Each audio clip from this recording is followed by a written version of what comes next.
Hi, today I'd like to talk about the great Danish philosopher Soren Kierkegaard, or if you're Danish, Kierkegaard.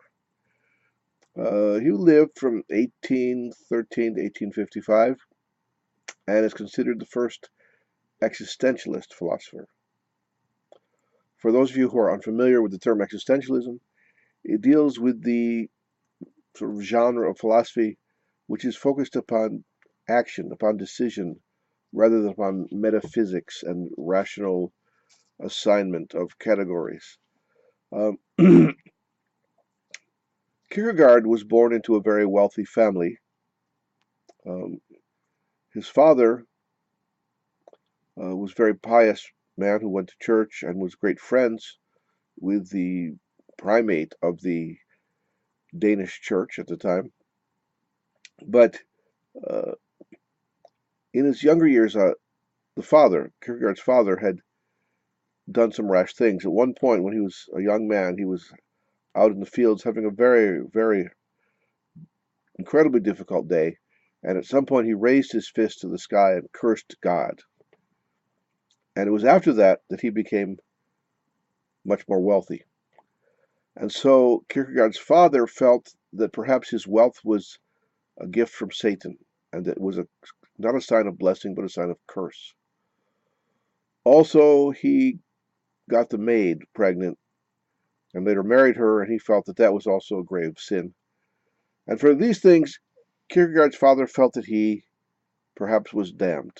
He wasn't certain, but he was, in his own way, very melancholy and fraught with anxiety throughout much of his life. This anxiety or angst was passed on to his son, Soren, who was the youngest son. And young Kierkegaard, Soren Kierkegaard, grew up uh, really disliking the church, disliking religion, really at odds with his father, and was a bit of I guess, a womanizer, party animal. He just liked to play around. He was not serious about too many things. But at some point, he began to realize that he was very, very concerned about his eternal destiny and about what he was doing with his life. And he had a change of heart and eventually was reconciled with his father, which for him was a great blessing. But throughout his life, Kierkegaard, Soren Kierkegaard, was burdened with feelings of moodiness, melancholy, anxiety, despair about his life on earth and especially in the afterlife, whether there's a God, whether there's eternal life, or eternal damnation, or what have you. He was very, very concerned with these issues. As a result, he was very unhappy with the Church of Denmark and with Christianity as it existed in his day. Since the Lutheran Church was the state church, it seemed to him that the primary function of the Christian church was simply to collect more members, to recruit people, to donate to the church, to increase the power of the clergy, and increase the power of the government. And he thought that this was a gross violation of the basic tenets of Christianity. He was also at odds with the prevailing philosophical trends of the day. Philosophy in Europe and probably in America as well was very much dominated by the thought of Hegel and his Hegelian dialectic, the idea that history moves through the process of thesis and antithesis and synthesis, and that all the history of human beings can be understood through this collective activity of different groups of people within society and different ideas within society. It was very rationalistic and pretty much saw individuals as simply uh, sheep, pawns in a game. The individual has very little thought, according to Hegel. The individual is simply influenced by the spirit of the time, the zeitgeist, the collective in which he lives. And Kierkegaard found this to be very upsetting because it denied, in his view, the reality and the importance of the individual. So Kierkegaard set out uh, to study theology. He studied theology and philosophy, and he wrote many, many tracts and books and booklets talking about the individual and the individual choices that one must make along life's path. His basic concern was that, from his point of view, the purpose of theology or philosophy was not to describe God or to describe the metaphysical reality of the universe, but rather to empower us to make decisions. In other words, it's not so much about what we should think, but about what must I do? What must I do? What choices must I make? How should I make those choices? As a result of this perspective on life, Kierkegaard developed what he calls the three stages along life's way. That was his view of the human condition, that human beings begin with what he called the aesthetic stage. The aesthetics means beauty. So he said young people tend to be concerned with beauty and fun and happiness and pleasure. And for a time period when you're a young person, that seems to be the goal of life. You go out, you party, you do exciting things, you want new and enjoyable experiences all the time. But at some point, this gets old. This suddenly, at certain points, becomes wearying. It becomes depressing to be just doing the same thing every weekend, going out with the same people and visiting the same bars or whatever you're doing. It just becomes less enjoyable. And at some point, people begin to realize, well, society has been very good to me. My family, my people around me have given to me. I should give back to them. I should contribute to society. And so, according to Kierkegaard, people enter what he calls the ethical stage of life, where you really concern yourself with doing what is best for the people around you, for your society. He was very much influenced by the ethics of Immanuel Kant in this regard, the idea of the categorical imperative, of living in a way that you would want everyone to live. But according to Kierkegaard, eventually even this ethical perspective on life becomes somewhat uh, outmoded or unfulfilling. And you begin to realize that there are things that you need to do, you need to concern yourself with regarding the end of life, the end of your life, the life after death. Is there a God?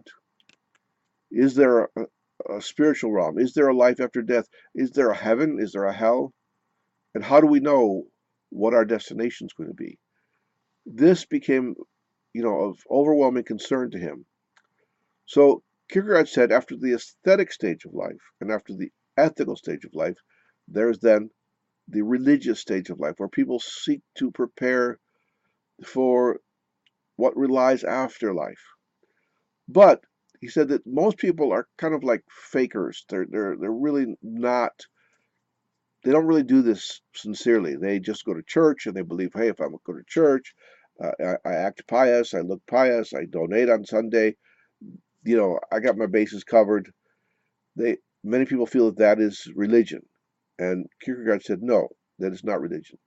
Going to church and hearing lectures about why we should believe in God and scientific proposals about why God exists. He said that's not what religion's about.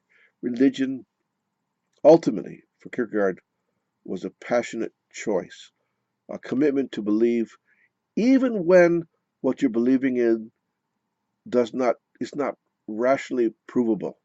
So for him, primarily the idea of Christ, the God-man, the person, the man who embodies God as a salvific figure, is not something that can be proven in a scientific treatise.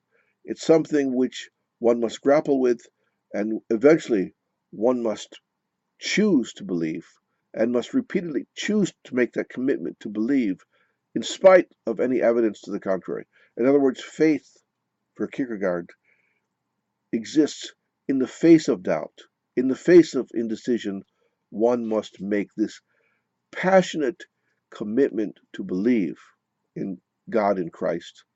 And this sort of paradigm exists about all of our life's choices. That, for example, when you fall in love with someone, is that person the right one or is it not the right one? How do we know? We don't know until afterwards. We can only tell by the long-term results whether this was a good choice or not. But yet, to make it possible to love someone and to have a successful love relationship or a successful marriage, one has to make a passionate commitment, a choice, and remain firm in that commitment to that choice. And so Kierkegaard spoke about this as living authentically. Living authentically means taking responsibility for your choices, taking responsibility for the actions that you decide you're going to take, and living with those choices and living with the consequences. So for him, as I said, there were 3 stages of life, but in a sense there was a 4th stage where you really make this leap of faith to believe in God, to commit yourself to that belief in spite of any doubts or anything to the contrary. And he was very much concerned with the fact that individuals don't need a philosophy to tell them about the metaphysics of life. They need to be liberated, to be empowered to think for themselves and to commit themselves to specific courses of action, specific beliefs that they choose to adhere to, and make those commitments passionately and firmly. Another thing that he was very concerned with is the fact that sometimes religious belief just doesn't make sense.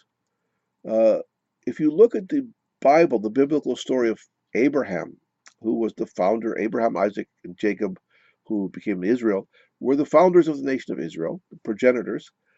And God had blessed Abraham and told him he would have a son, Isaac, and through that son, all the nations of the world would be blessed.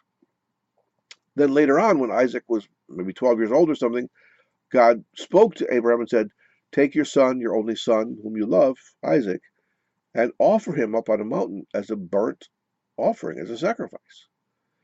And for some reason, Abraham felt that God was very serious about this and took his son on a 3-day journey to Mount Moriah and ascended the mountain and bound his son up and prepared to sacrifice him.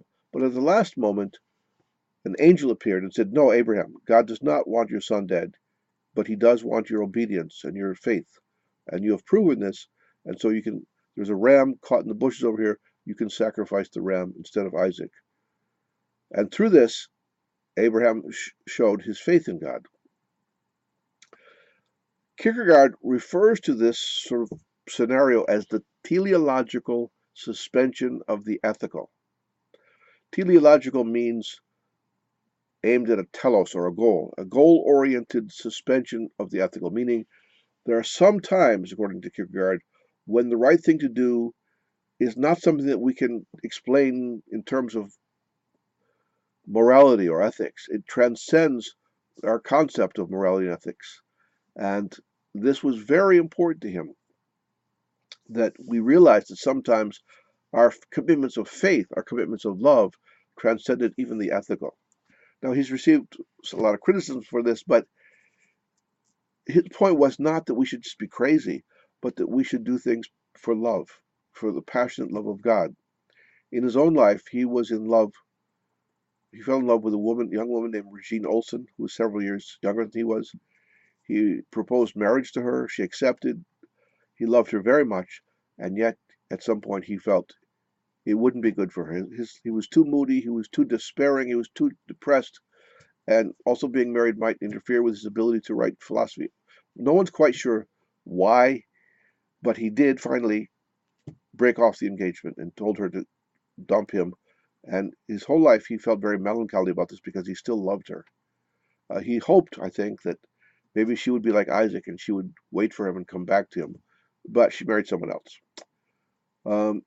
Kierkegaard is a very amazing philosopher who really brought to prominence the individual, not great, how can I say, scenarios or schemes or, flights of metaphysics, but really the individual and the importance of the individual and the importance of choice, the importance of authentic choice in making decisions about one's life. When we look at the world today, we look at ourselves. How many times do people just do what their neighbors are doing? Young people in particular get caught up in all sorts of things that, oh, my friends are doing this, my friends are doing that. Let's go do this thing together. Why? Well, because my friends are doing it.